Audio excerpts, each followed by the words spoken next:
escuchan? Sí. Sí. Sí, doctor. Bueno, entonces vamos a ver tipos de civil. ¿Aquí fue donde me dejaron de escuchar? Sí. Sí, en esta. Ok. Bueno, tipos de sibilancia, la que sigue.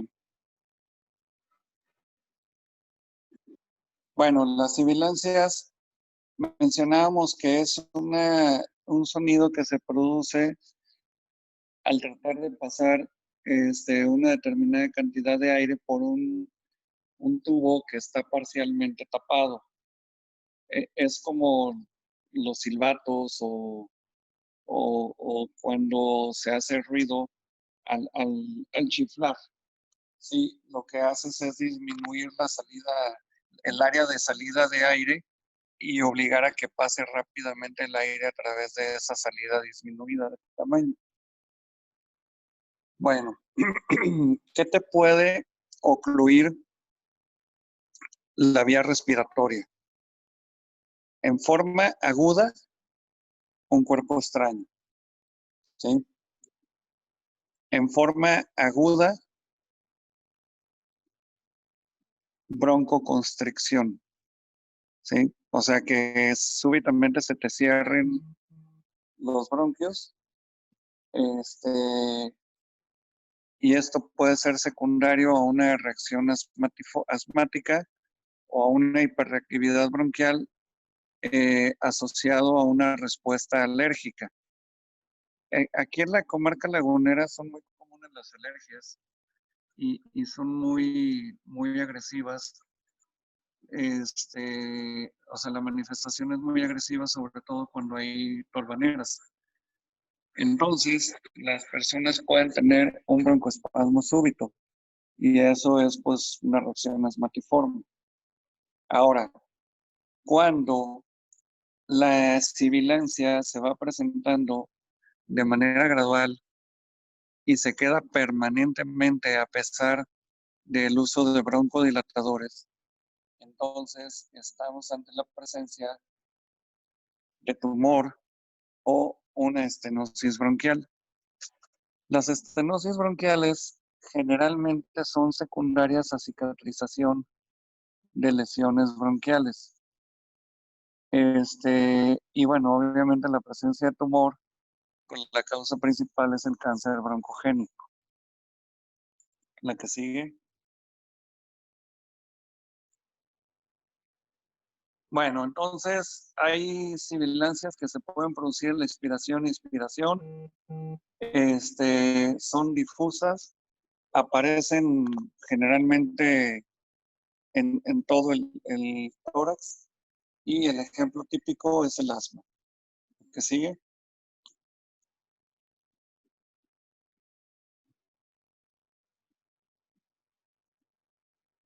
Ahora, hay personas que tienen inflamación crónica de la vía respiratoria y pueden tener sibilancias tanto en la inspiración como en la expiración crónicamente.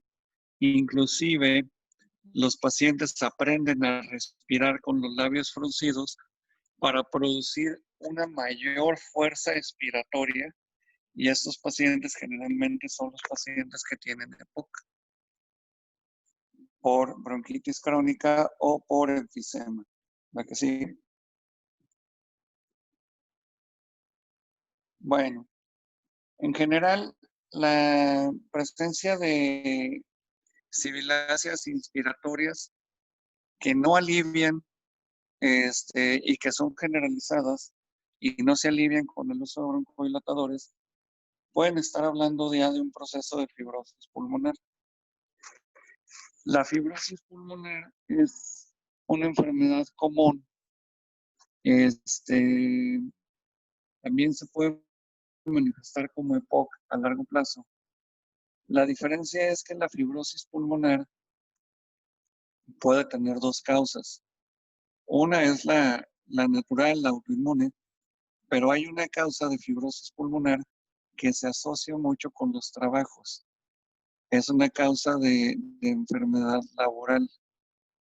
Entonces, en los pacientes que están expuestos a humo vapores, polvo de metales y fibras. Digo, les iba a decir pelusa, ¿verdad? Pero pelusa es como el lenguaje de la pelusa. Fibras textiles, o sea, fibras de tela que están suspendidas en el aire, en el medio ambiente. Si estas personas están expuestas a ese ambiente y no cuentan con filtros de protección, van a desarrollar fibrosis pulmonar por el estímulo inflamatorio crónico al que se ven expuestos al estar respirando todos estos potenciales agentes formadores de fibrosis. ¿Sí me expliqué? Entonces, tú puedes tener sibilancias que van a ir gradualmente incrementándose conforme vaya haciéndose mayor la gravedad. ¿La que sigue? Bueno,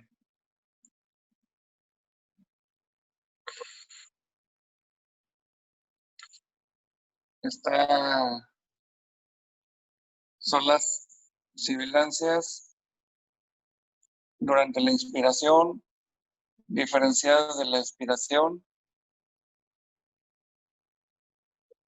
Durante la inspiración en varias formas y la expiración, habitualmente eso te refleja asma.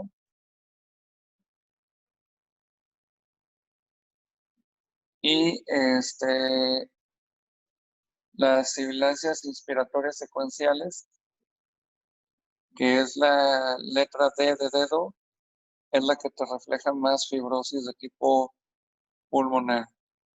Y las sibilancias polifónicas expiratorias son las que se asocian más a tipo enfisema o bronquitis crónica. La que sigue, sonidos vocales. Fíjense bien, aquí hay dos sonidos que siempre llaman mucho la atención y que son casi casi pregunta obligada. Lo que es la pectoriloquia,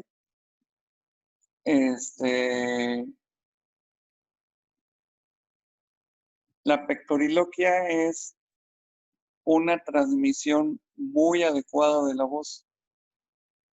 Tú le pides al paciente, escuchándolo con el estetoscopio, por ejemplo, en la región basal derecha, y le pides que susurre una palabra. Y tú la vas a escuchar con mucha claridad en la auscultación. Esto es la transmisión vocal mejoró por la ocupación pulmonar. Entonces, pectoriloquia te da mucho en zonas de consolidación. Egofonía quiere decir que se cambia el tipo de ruido y escuchas algo diferente a lo que se mencionó. Y la broncofonía, escuchas palabras que no son muy claras. Si se fijan, muchos de estos alteraciones de resonancia vocal tienen que ver con fenómenos ocupativos, pero el mismo fenómeno ocupativo de consolidación o neumonía te puede dar diferentes alteraciones de resonancia vocal. ¿La que sigue? Bueno, el frote pleural es un roce que se produce entre ambas pleuras. Obviamente, si pides al paciente que haga inspiración profunda, eso obligará a que la pleura roce de manera más agresiva y esto generalmente viene acompañado o está provocado más bien por una inflamación pleural, sea cual sea la causa. Causas de inflamación pleural pueden ser infecciosas, pueden ser autoinmunes, sí, como parte del lupus eritematoso sistémico o de artritis reumatoide. Y bueno, el frote pericárdico, pues es el acompañamiento de la inflamación tanto de pleura como de pericardio. Fíjense bien, ¿cómo diferenciamos entre un frote y una crepitación? El frote habitualmente es localizado y el frote no va a cambiar con la tos. ¿Por qué? Porque no puedes eliminar el fenómeno inflamatorio de la pleura tosiendo. En cambio, sí puedes eliminar el contenido de exceso de líquido que hay en la vía respiratoria tosiendo. ¿Sí me expliqué? La que sigue. Bueno, ¿qué es la maniobra de Heimlich? ¿La conocen?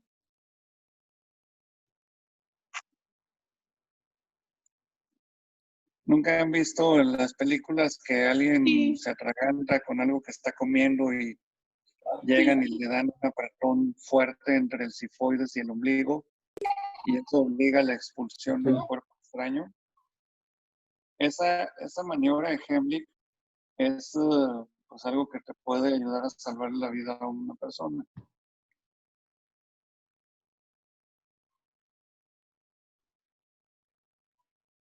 Bueno, otra situación ahí variable es cuando puedes tener, después de que hay tos, habitualmente vas a tener una inspiración profunda después de la tos para compensar o para favorecer la entrada de todo el aire que salió súbitamente.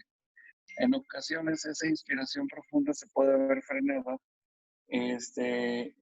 y darte una sensación como que hubo un colapso respiratorio, o sea, no entró bien el aire.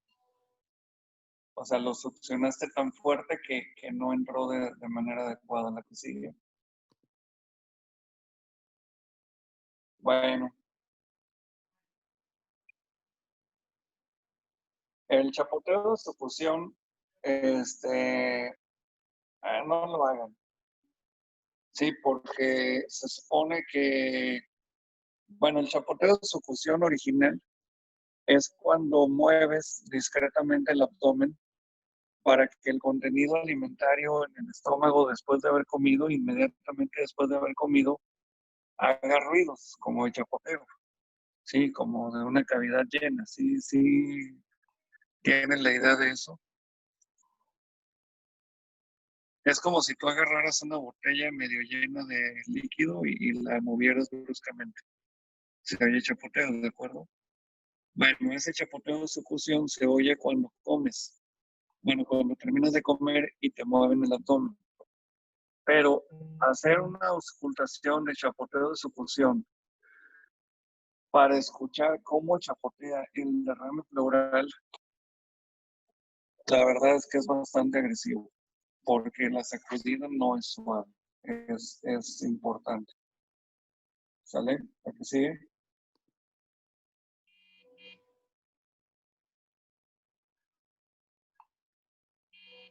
Bueno, lo que habíamos mencionado,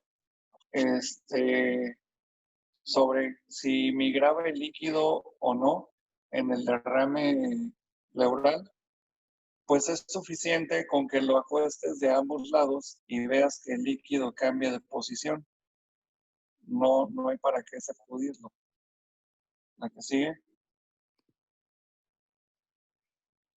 Bueno, vean ahí ¿cómo se llama? El chapoteo de succión normal, pues es el de la cámara gástrica. Pero vean el gran edema que tiene el paciente en la radiografía. ¿Ustedes creen que es apropiado sacudirlo para ver si se escucha el chapoteo? No. Entonces no lo hagan.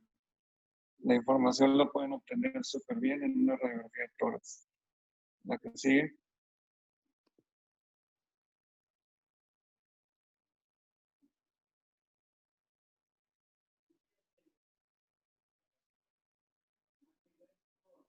Bueno, estas son así finezas que pues, no, tampoco vale la pena detenernos en esto, no se los voy a preguntar. La que sigue. Ok, el estridor, sí. El estridor es una inflamación laringea generalmente, o traqueal, casi siempre es laringio. Este es un sonido muy intenso. Se escucha incluso a distancia. A veces ni siquiera es necesario poner el estetoscopio. Y esto está provocado por un fenómeno inflamatorio muy importante.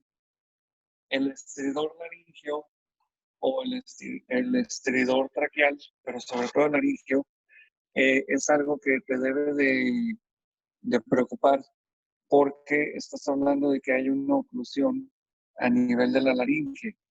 Te digo que en ocasiones la inflamación de las cuerdas vocales puede ser tan importante que no te permita respirar bien.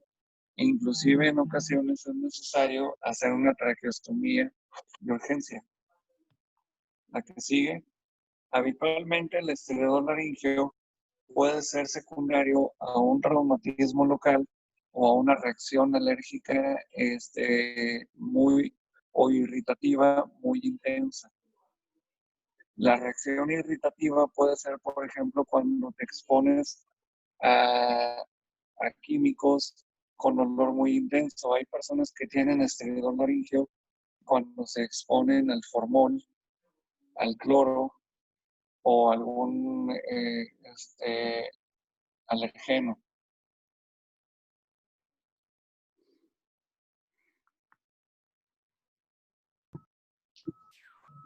No, esto es algo bastante fino que no, nada que ver. La que sigue. Doctor, esto del sonido de Hammond era un video. Ahí se podía escuchar cómo era el sonido. Pero está rarísimo, ¿eh?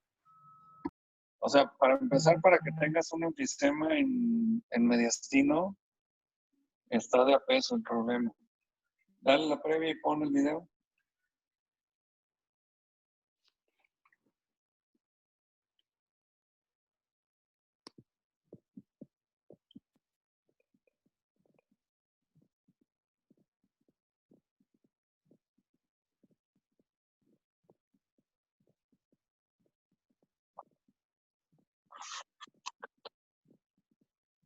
¿Sí está corriendo el video? Sí.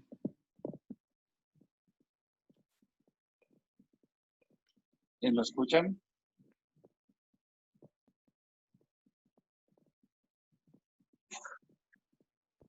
Yo no escucho nada. Casi no se escucha. Bueno, no se escucha. No se escucha.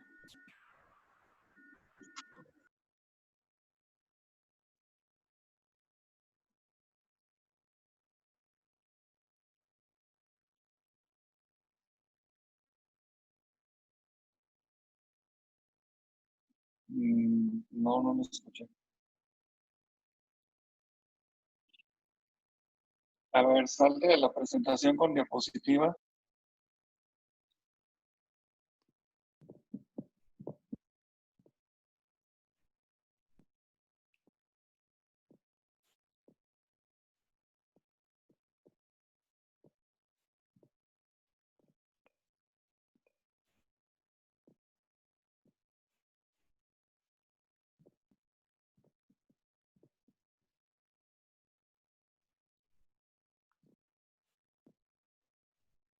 ¿Sabes qué? La que sigue, porque la verdad es que no escucho nada.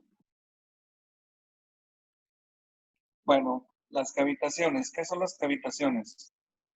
Las cavitaciones se producen por una lesión del parénquima pulmonar. Hay destrucción del tejido pulmonar y el tejido que rodea esta zona de lesión se engruesa y ahí se constituye una cavitación que puede ser una bula si es pequeña o una cavitación si es grande. La verdad es que la mayoría de las cavitaciones son provocadas por problemas de tipo infeccioso. En nuestro medio, tuberculosis e infecciones micóticas pulmonares. También puede haber cavitaciones por presencia de tumoración. pero es un poco más rara. En general, una cavitación implica destrucción de tejido pulmonar. La que sigue.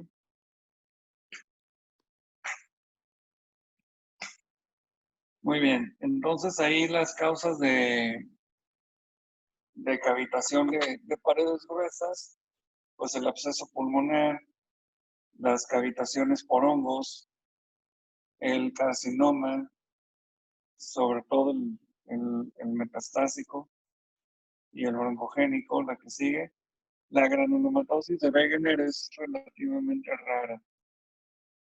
Y las cavitaciones de paredes delgadas, pues es por tuberculosis,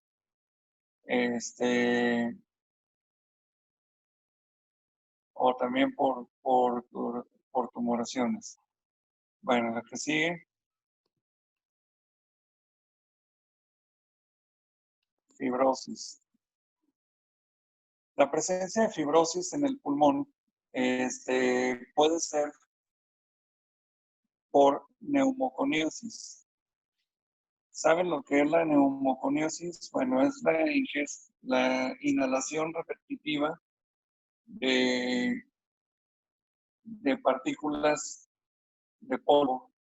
Por ejemplo, los mineros de carbón, y otros tipos de mineros también. Te provoca fibrosis porque esas partículas de carbón o de polvo son partículas que el moco no es capaz de eliminar. Aunque sí elimina una gran cantidad de partículas que se quedan atrapadas en el moco, las partículas son tan finas que alcanzan a viajar hasta el espacio alveolar. Y ahí te empieza a producir una reacción inflamatoria muy intensa que acaba en un intento de cicatrización, que es la fibrosis.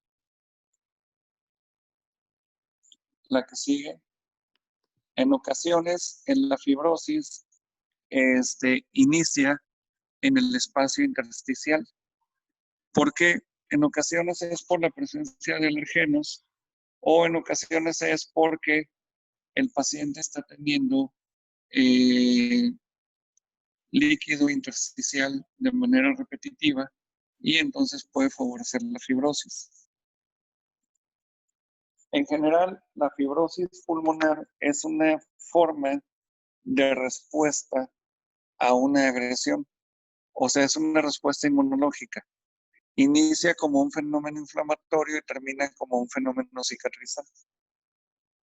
Por eso van a ver que son muchas las causas de fibrosis, desde infecciones, inhalación de polvos, sobre todo polvos de tipo mineral o industrial, enfermedades autoinmunes como artritis reumatoide, radioterapia, inflamación y cicatrización secundaria al uso de radiación, la que sigue.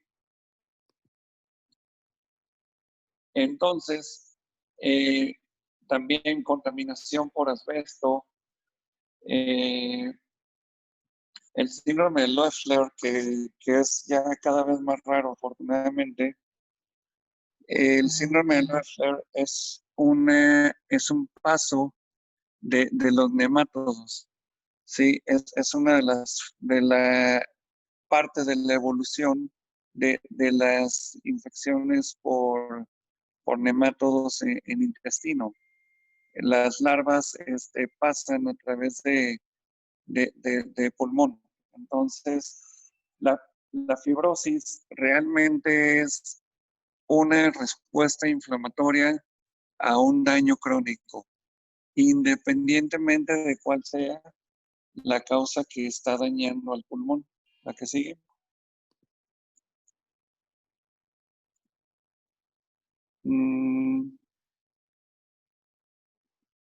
Ok, bueno,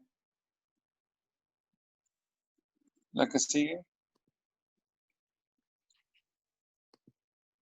Los crepitantes son la consecuencia de la presencia de líquido en los alveolos. De este modo, cada vez que la persona inhala, ese aire que ingresa al alveolo remueve el líquido que se encuentra dentro, provocando un sonido que podría ser similar al de un vaso con agua, en donde ingreso un sorbete y soplo, creando un burbujeo, pero también puede sonar como el sonido de pisar hojas secas, tal cual como se escucha en este momento.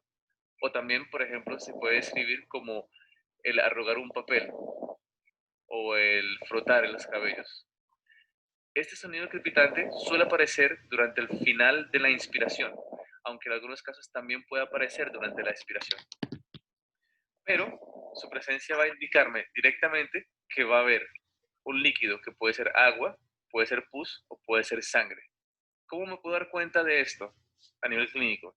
En este caso deben saber que una herramienta importante va a ser el esputo que elimine la persona en caso de que esté eliminando esputo. Si el esputo, por ejemplo, es blanquecino o mucoide, pensaremos entonces en que la causa del crepitante podría ser una insuficiencia ventricular izquierda, pero también puede ser un enfisema pulmonar. ¿Cómo puedo diferenciar uno de otro? Bueno, es importante saber que la presencia de crepitantes ante un fallo ventricular izquierdo se debe a un aumento en las presiones pulmonares venosas, lo que conlleva a un edema de pulmón o una congestión pulmonar. Como el ventrículo izquierdo bombea la sangre que proviene de ambos pulmones, un problema a nivel de este ventrículo izquierdo provocará entonces una congestión en ambos pulmones, comenzando por las bases. Por lo tanto, que un paciente me presente crepitantes en ambas fases pulmonares me hace pensar en un paciente con un fallo cardíaco izquierdo. En caso de que el esputo sea purulento, pensaremos en procesos infecciosos, como por ejemplo en neumonía o en bronquiectasias. Y por último, si lo que presenta la persona es un esputo sanguinolento, pensaremos entonces en las principales causas de hemóptisis, como son la tuberculosis pulmonar, el cáncer de pulmón, el embolismo pulmonar y las bronquiectasias. Los sibilantes son una consecuencia del broncoespasmo. En este caso, una luz bronquial disminuida provoca una mayor turbulencia del aire que pasa a través de él, provocando el sonido similar a un silbido, como se puede apreciar. El sibilante también se puede a veces apreciar como un quejido o como un sonido agudo. Y generalmente aparece durante la expiración. Las causas van a depender del tipo de sibilante, teniendo como principales variantes el sibilante monofónico y el polifónico. El monofónico, como se puede apreciar, consiste en la presencia de un sonido o un sibilante en un solo tono. Esto me sugiere entonces que el broncoespasmo está ocurriendo a nivel de un solo bronquio y por lo tanto pensaré en un proceso tal vez maligno como un tumor en un bronquio. Ahora, si lo que presento es un sibilante polifónico, como se escucha aquí, eso me sugiere entonces que tengo diferentes bronquios con una reducción de su luz, por lo que pensaré entonces en un broncoespasmo generalizado como el asma alérgico, EPOC, bronquiolitis o reacciones alérgicas de por sí. El ronco se debe a la consecuencia de secreción bronquial abundante en la luz del bronquio. Este se puede auscultar como un sonido grosero que podría asemejarse al del crepitante, pero que puede aparecer tanto en inspiración como en expiración y que de forma característica desaparece cuando se pide al paciente que tose. Al encontrar un roncus, entonces, debemos pensar en patologías que aumentan la secreción dentro del bronquio, como el asma alérgica, la bronquitis crónica, la bronconeumonía, tuberculosis pulmonar, las bronquiectasias y la reacción alérgica. El estridor aparece como consecuencia de la obstrucción de las vías aéreas mayores y se ausculta principalmente a nivel del esternón y la tráquea, percibiéndose como un sonido agudo de tono alto y que suele aparecer como consecuencia de un cuerpo extraño o una compresión de las vías aéreas mayores, ya sea como un cáncer bronquial, una epiglotitis, una tosferina o un club. En esta imagen se muestra una broncoscopía a nivel de la tráquea, en donde esta aparente masa, crecimiento intrabronquial, está reduciendo bastante la luz del bronquio. El frote pleural aparece como consecuencia de la fricción entre ambas pleuras cuando están inflamadas. Por lo tanto, es un hallazgo que suele acompañarse de dolor pleurítico en el interrogatorio y que se ausculta como un ruido similar al de un roncus, pero que no desaparece cuando el paciente tose, apareciendo también tanto en inspiración como en la expiración. Deberá pensarse en frote pericárdico cuando este ruido persista mientras el paciente sostiene la respiración. Deberá entonces, ante su presencia, pensarse en patologías como pleuritis, neumonía o embolismo pulmonar. Estas últimas dos siendo patologías en donde, aunque inflamación ocurre a nivel del parénquima, en el caso donde la inflamación se transmite desde el parénquima hacia la pleura, va a provocar la irritación de las pleuras y por lo tanto la aparición de un frote pleural.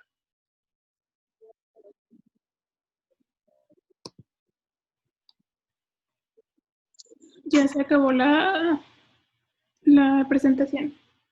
Ok. ¿Cuántas están pendientes todavía? Déjame ver.